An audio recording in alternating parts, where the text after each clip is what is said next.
L'Évangile de John, chapitre 19. Alors Pilate prit Jésus et le fit battre de verges. Les soldats tressèrent une couronne d'épines qu'ils posèrent sur sa tête, et ils le revêtirent d'un manteau de pourpre.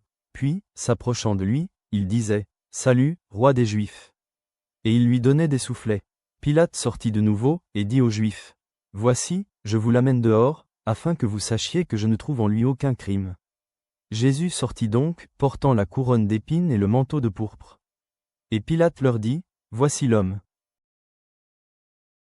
Lorsque les principaux sacrificateurs et les huissiers le virent, ils s'écrièrent, « Crucifie! Crucifie !» Pilate leur dit, « Prenez-le vous-même, et crucifiez-le. Car moi, je ne trouve point de crime en lui. » Les Juifs lui répondirent, « Nous avons une loi, et, selon notre loi, il doit mourir, parce qu'il s'est fait fils de Dieu. » Quand Pilate entendit cette parole, sa frayeur augmenta. Il rentra dans le prétoire, et il dit à Jésus, « D'où es-tu » Mais Jésus ne lui donna point de réponse. Pilate lui dit, « Est-ce à moi que tu ne parles pas ? Ne sais-tu pas que j'ai le pouvoir de te crucifier, et que j'ai le pouvoir de te relâcher » Jésus répondit, « Tu n'aurais sur moi aucun pouvoir, s'il ne t'avait été donné d'en haut. C'est pourquoi celui qui me livre à toi commet un plus grand péché. » Dès ce moment, Pilate cherchait à le relâcher. Mais les Juifs criaient, « Si tu le relâches, tu n'es pas ami de César. Quiconque se fait roi se déclare contre César. » Pilate, ayant entendu ces paroles, amena Jésus dehors, et il s'assit sur le tribunal, au lieu appelé le pavé, et en hébreu Gabbatha. C'était la préparation de la Pâque, et environ la 6e heure.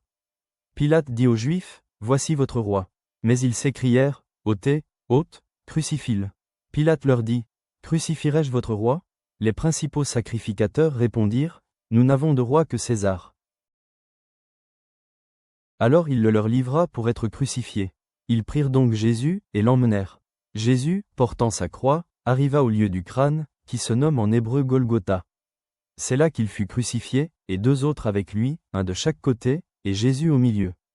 Pilate fit une inscription, qu'il plaça sur la croix, et qui était ainsi conçue, « Jésus de Nazareth, roi des Juifs. » Beaucoup de Juifs lurent cette inscription, parce que le lieu où Jésus fut crucifié était près de la ville. Elle était en hébreu, en grec et en latin. Les principaux sacrificateurs des Juifs dirent à Pilate, « N'écris pas, roi des Juifs. Mais écris qu'il a dit, je suis roi des Juifs. » Pilate répondit, « Ce que j'ai écrit, je l'ai écrit. » Les soldats, après avoir crucifié Jésus, prirent ses vêtements, et ils en firent 4 parts, une part pour chaque soldat. Ils prirent aussi sa tunique, qui était sans couture, d'un seul tissu depuis le haut jusqu'en bas. Et ils dirent entre eux, « Ne la déchirons pas, mais tirons au sort à qui elle sera. » Cela arriva afin que s'accomplisse cette parole de l'Écriture. Ils se sont partagés mes vêtements, et ils ont tiré au sort ma tunique. Voilà ce que firent les soldats. Près de la croix de Jésus se tenaient sa mère et la sœur de sa mère, Marie, femme de Clopas, et Marie de Magdala. Jésus, voyant sa mère, et auprès d'elle le disciple qu'il aimait, dit à sa mère, « Femme, voilà ton fils. » Puis il dit au disciple, « Voilà ta mère. » Et, dès ce moment, le disciple la prit chez lui. Après cela, Jésus, qui savait que tout était déjà consommé, dit, afin que l'écriture fût accomplie, « J'ai soif. » Il y avait là un vase plein de vinaigre. Les soldats en remplirent une éponge, et, l'ayant fixée à une branche d'hysope, ils l'approchèrent de sa bouche. Quand Jésus eut pris le vinaigre, il dit, « Tout est accompli. » Et, baissant la tête, il rendit l'esprit. Dans la crainte que les corps ne restassent sur la croix pendant le sabbat, car c'était la préparation, et ce jour de sabbat était un grand jour, les Juifs demandèrent à Pilate qu'on rompît les jambes aux crucifiés et qu'on les enlevât.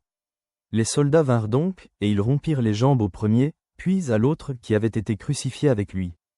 S'étant approchés de Jésus, et le voyant déjà mort, ils ne lui rompirent pas les jambes, mais un des soldats lui perça le côté avec une lance, et aussitôt il sortit du sang et de l'eau.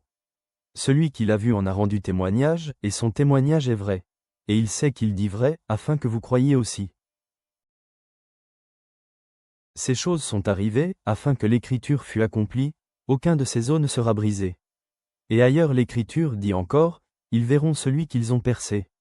Après cela, Joseph d'Arimathée, qui était disciple de Jésus, mais en secret par crainte des Juifs, demanda à Pilate la permission de prendre le corps de Jésus. Et Pilate le permit. Il vint donc, et prit le corps de Jésus. Nicodème, qui auparavant était allé de nuit vers Jésus, vint aussi, apportant un mélange d'environ 100 livres de myrrhe et d'aloès. Ils prirent donc le corps de Jésus, et l'enveloppèrent de bandes, avec les aromates, comme c'est la coutume d'ensevelir chez les Juifs. Or, il y avait un jardin dans le lieu où Jésus avait été crucifié, et dans le jardin un sépulcre neuf, où personne encore n'avait été mis. Ce fut là qu'ils déposèrent Jésus, à cause de la préparation des Juifs, parce que le sépulcre était proche. Père, nous nous inclinons devant la croix où Jésus est mort pour nos péchés. Merci pour le sacrifice qui a acheté notre salut.